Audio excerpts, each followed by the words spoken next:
The idea of genders has raised a big discussion since the different ways of defining them created difficulties around the term.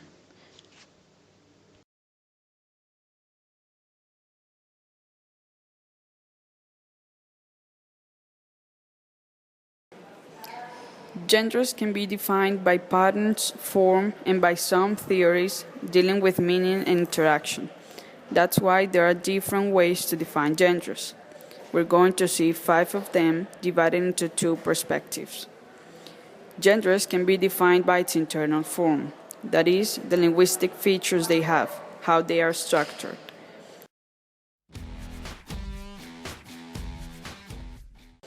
Within this perspective, we find the formal or descriptive definitions.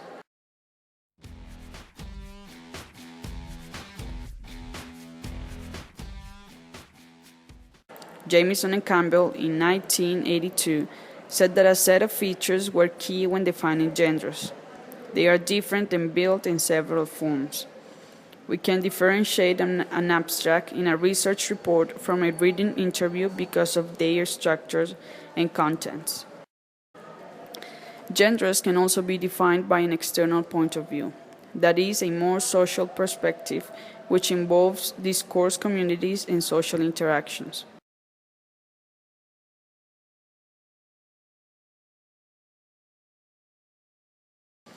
This perspective covers gender as social action.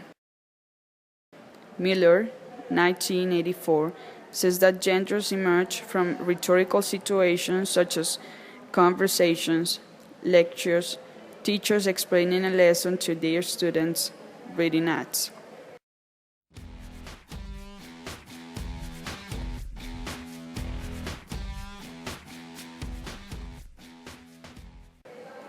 We engage in rhetorical situations, both written and oral, on a daily basis.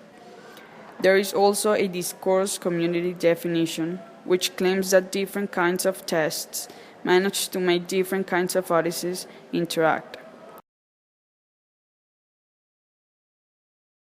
A test can form discourse communities.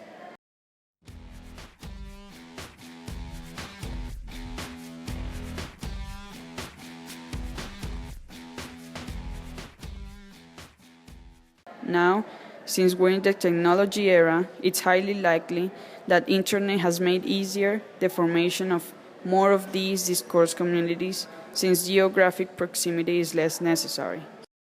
Another possibility is folk definitions of gender.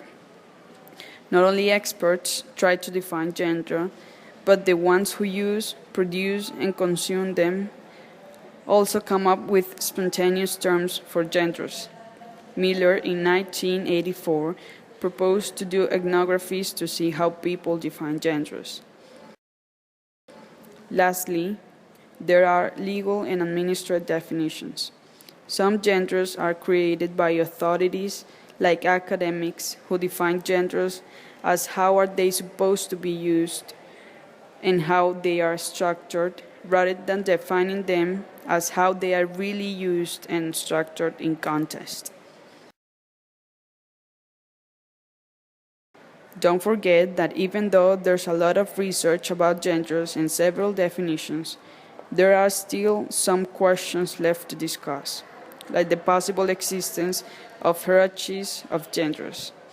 Remember that in several cases these definitions may work together. They are not totally exclusive.